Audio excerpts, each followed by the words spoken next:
Hola, ¿qué tal? Bienvenidos. En el siguiente video vamos a ver algunos conceptos básicos sobre microeconomía. Como es de suponer, la microeconomía es una de las ramas de la economía. Entonces, cabe preguntarse, ¿qué se entiende por economía? Cuando pensamos en economía, tenemos que pensar tres factores. En primer lugar, que es una ciencia, es decir, no es una simple creencia, sino que es el conjunto de conocimientos obtenidos mediante la observación, el razonamiento y la experimentación. En segundo lugar, el objeto de estudio de la economía es la administración de los recursos escasos que requiere el ser humano individual y colectivamente para desarrollarse. Y por último, que la principal finalidad de la economía es mejorar el bienestar de las personas. Y para dar una definición formal diremos que es una ciencia social que estudia cómo las personas, países y organizaciones organizan los recursos para satisfacer las diferentes necesidades. ¿Para qué? Para mejorar el bienestar de las personas. Pero, ¿qué son las necesidades? Una necesidad es el deseo o carencia de algún bien o servicio.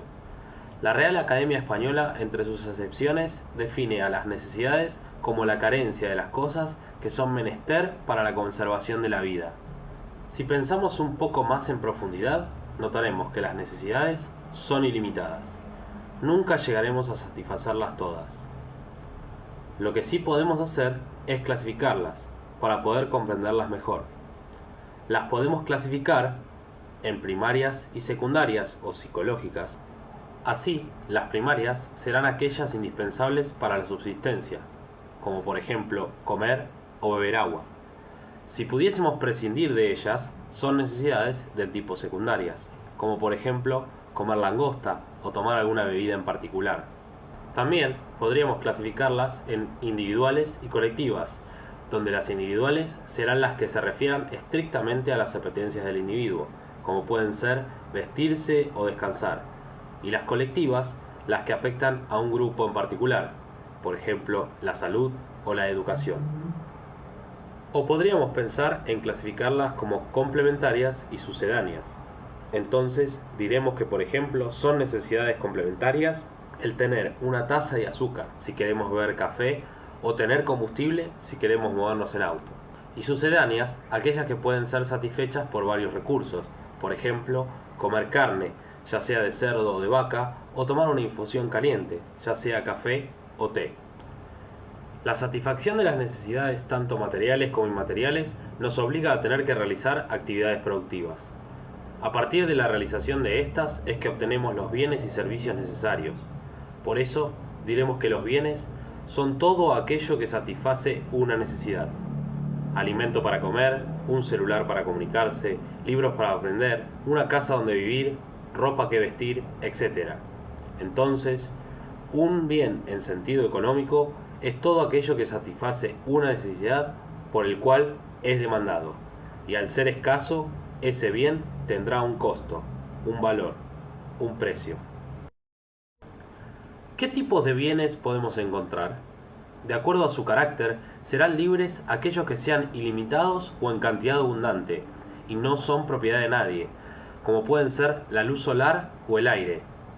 Es importante destacar que la economía no se ocupa de estos, y serán económicos aquellos que son escasos en relación a los deseos que hay sobre ellos. Dentro de este grupo podemos encontrar al petróleo o la tierra. De acuerdo a su naturaleza, serán bienes de capital aquellos que no atienden directamente a las necesidades.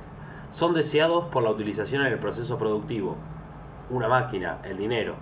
En cambio, serán bienes de consumo aquellos que se destinan directamente a la satisfacción de las necesidades, como puede ser la carne o la leche, o de acuerdo a su función. Dentro de estos podremos clasificar a los bienes intermedios, que son aquellos que deben sufrir nuevas transformaciones antes de ser bienes de consumo, por ejemplo la harina o la madera. Y también a los bienes finales, ya están listos para la satisfacción de la necesidad, como el pan o un mueble. Como dijimos anteriormente, la economía es parte de las ciencias sociales, y a diferencia de otras ciencias que han podido desarrollarse de manera independiente, no es el caso de esta. Necesitamos de muchas ciencias, como por ejemplo de la geografía, para conocer la ubicación de los recursos, de la estadística para analizar los datos, de la sociología para comprender a los diferentes grupos sociales, de la historia para aprender de los hechos económicos del pasado, de la política para comprender la dirección del Estado, de la psicología para comprender las conductas de las personas, de la matemática para modelizar y calcular los hechos económicos, y del derecho para regular la actividad económica mediante ciertas normas jurídicas. Dentro de la economía existen dos grandes ramas que se vinculan estrechamente entre sí. La microeconomía, que analiza en detalle el comportamiento de los agentes económicos individuales, familias o empresas, estudia variables a nivel desagregado. Y la macroeconomía, que estudia las unidades económicas tomadas en masa, analiza las relaciones que se provocan entre ellas a nivel local e internacional.